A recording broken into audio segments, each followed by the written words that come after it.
Assalamualaikum warahmatullahi wabarakatuh. Salam satu data. Kembali bersama Ahad Channel 12. Kali ini saya akan berbagi informasi ya kawan-kawan mengenai soal-soal pilihan P3K kompetensi teknis tahun 2024 dalam bidang jabatan pengadministrasi perkantoran bagian ke-8. Untuk lebih jelasnya, simak soal-soalnya sampai selesai ya kawan-kawan. Semoga kawan-kawan yang ikut tes nanti lulus dan mendapatkan hasil yang memuaskan. Selamat belajar. Baiklah kawan-kawan, kita akan mulai dari soal nomor 10. Pengadministrasi perkantoran sedang menyusun jadwal retensi arsip. Apa yang dimaksud dengan nilai guna sekunder dalam konteks ini? A. Nilai arsip untuk kepentingan penelitian dan sejarah. B. Nilai arsip untuk kepentingan administrasi sehari-hari. C. Nilai arsip untuk kepentingan hukum jangka pendek. D. Nilai arsip untuk kepentingan keuangan instansi. E. Nilai arsip untuk kepentingan hubungan masyarakat.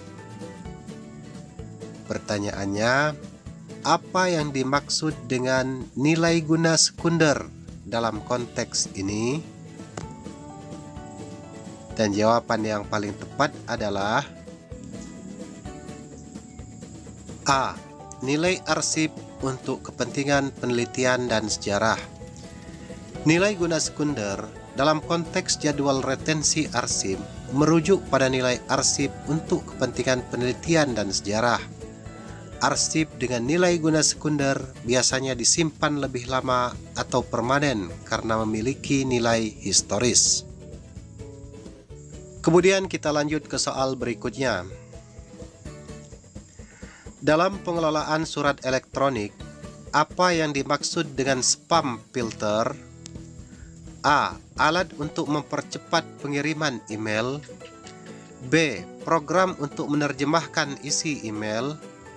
C. Sistem yang memblokir atau memisahkan email yang tidak diinginkan. D. Fitur untuk membuat salinan otomatis email. E. Aplikasi untuk mengenkripsi isi email. Pertanyaannya, apa yang dimaksud dengan spam filter? Dan jawaban yang paling tepat adalah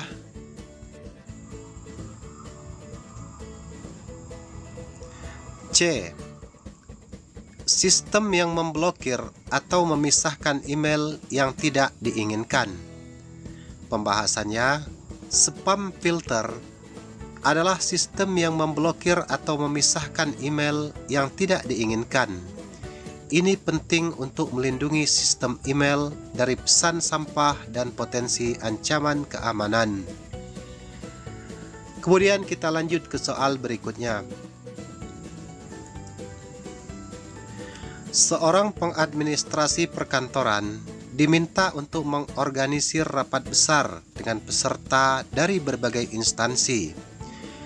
Aspek apa yang paling kritis untuk diperhatikan dalam persiapan rapat tersebut? A. Dekorasi ruangan yang mewah. B. Penyediaan makanan yang beragam. C. Konfirmasi kehadiran dan akomodasi kebutuhan khusus peserta. D. Pemilihan warna seragam panitia. E. Penyediaan souvenir untuk semua peserta. Pertanyaannya, aspek apa yang paling kritis untuk diperhatikan dalam persiapan rapat tersebut? Dan jawaban yang paling tepat adalah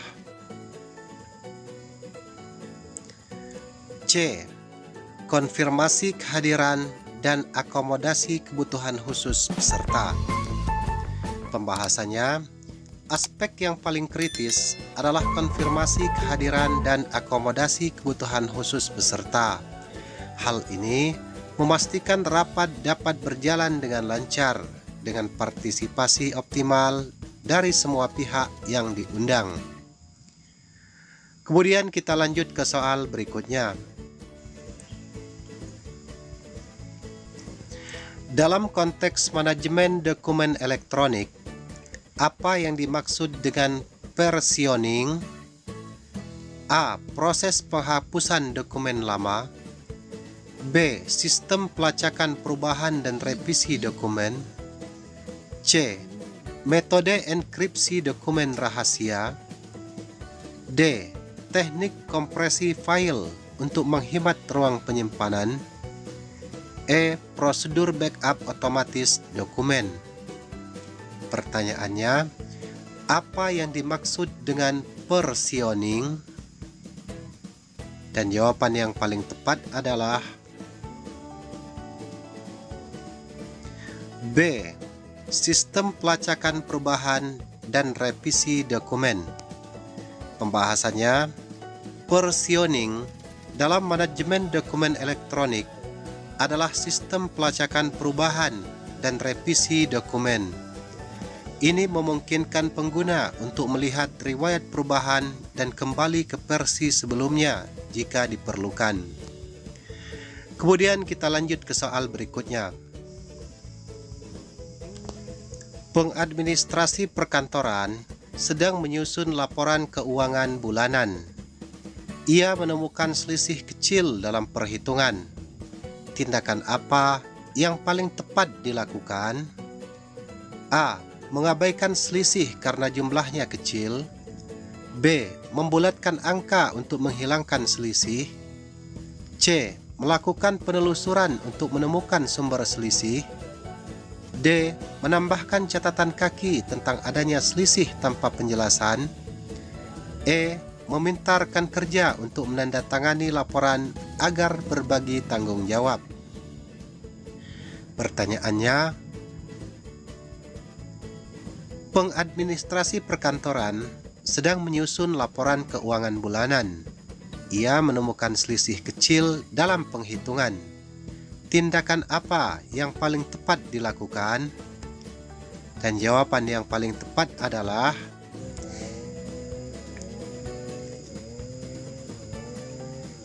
C.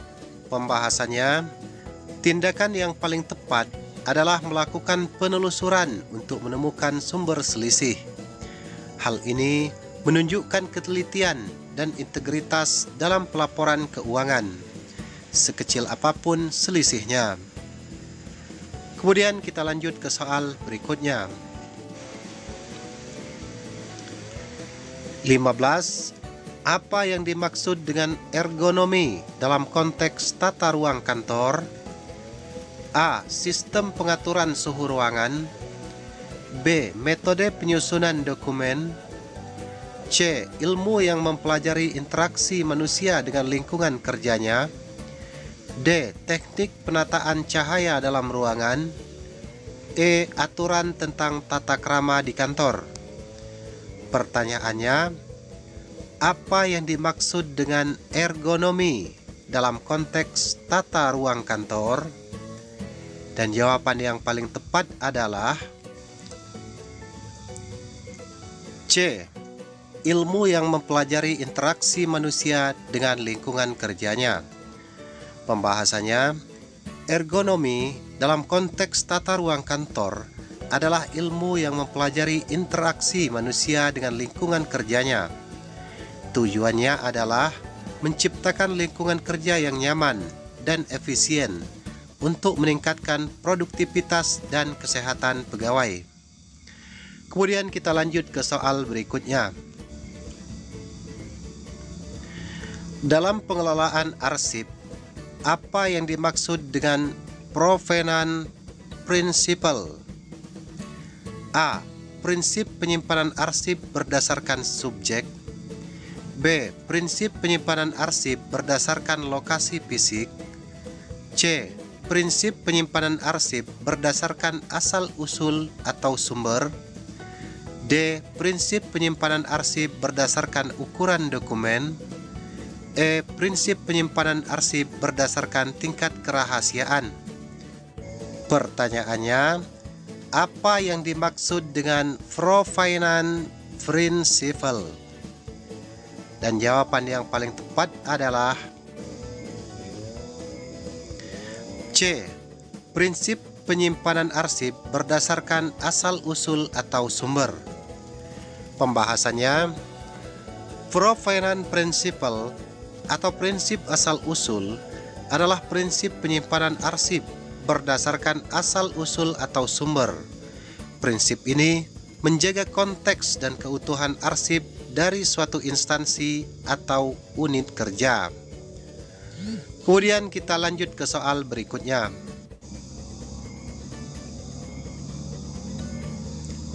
Seorang pengadministrasi perkantoran diminta untuk membuat notulen rapat. Unsur penting apa yang harus ada dalam notulen tersebut? A. Daftar menu makanan yang disajikan dalam saat rapat.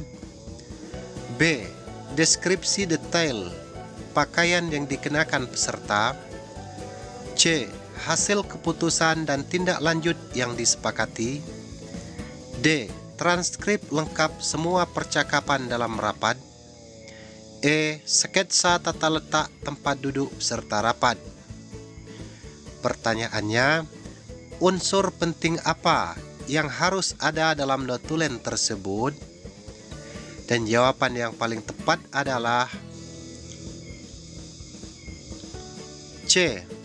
Hasil keputusan dan tindak lanjut yang disepakati. Pembahasannya, unsur penting yang harus ada dalam notulen rapat adalah hasil keputusan dan tindak lanjut yang disepakati. Ini merupakan inti dari notulen yang akan digunakan sebagai acuan untuk tindakan selanjutnya.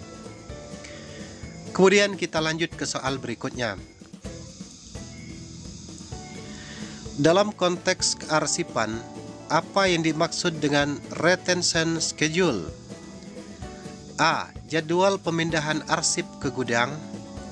B. Daftar arsip yang boleh dipinjam. C. Rencana waktu penyimpanan dan penyusutan arsip. D. Jadwal pembersihan ruang arsip. E. Daftar pegawai yang bertanggung jawab atas arsip. Pertanyaannya, apa yang dimaksud dengan retention schedule? Jawaban yang paling tepat adalah C. Rencana waktu penyimpanan dan penyusutan arsip. Retention schedule atau jadwal retensi arsip adalah rencana waktu penyimpanan dan penyusutan arsip. Ini menentukan berapa lama suatu arsip harus disimpan dan kapan dapat dimusnahkan atau dipindahkan ke arsip statis. Kemudian kita lanjut ke soal berikutnya.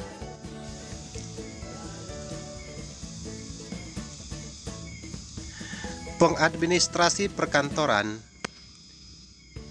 mendapati ada kebocoran informasi rahasia dari kantornya. Tindakan apa yang paling tepat dilakukan? A. Mencari tahu pelakunya sendiri tanpa melaporkan ke atasan. B. Menyebarkan informasi tersebut ke media sosial untuk klarifikasi. C. Melaporkan kejadian ke atasan atau tidak atau pihak berwenang sesuai prosedur. D. Mengabaikan kejadian karena bukan tanggung jawabnya. E. Mendiskusikan masalah tersebut dengan rekan-rekan di luar kantor. Pertanyaannya, pengadministrasi perkantoran mendapati ada kebocoran informasi rahasia dari kantornya. Tindakan apa yang paling tepat dilakukan? Dan jawaban yang paling tepat adalah C. Melaporkan kejadian ke atasan atau pihak berwenang sesuai prosedur. Pembahasannya, tindakan yang paling tepat adalah melaporkan kejadian ke atasan atau pihak berwenang sesuai prosedur. Ini menunjukkan integritas dan kepatuhan terhadap protokol keamanan informasi, serta memungkinkan penanganan masalah secara resmi dan tepat. Kemudian kita lanjut ke soal yang terakhir. Dalam pengelolaan arsip elektronik, apa yang dimaksud dengan digital signature? A. Tanda tangan yang dibuat menggunakan komputer.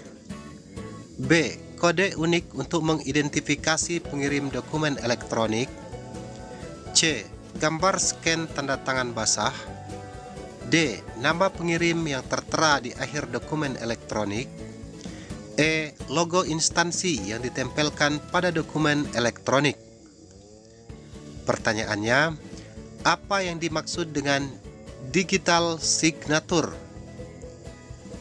Jawaban yang paling tepat adalah B. Kode unik untuk mengidentifikasi pengirim dokumen elektronik. Pembahasannya, digital signature atau tanda tangan digital adalah kode unik untuk mengidentifikasi pengirim dokumen elektronik. Ini berfungsi sebagai bentuk autentikasi dan verifikasi keaslian dokumen elektronik, serta menjamin integritas isinya. Penggunaan tanda tangan digital penting dalam administrasi perkantoran modern untuk memastikan keabsahan dokumen elektronik.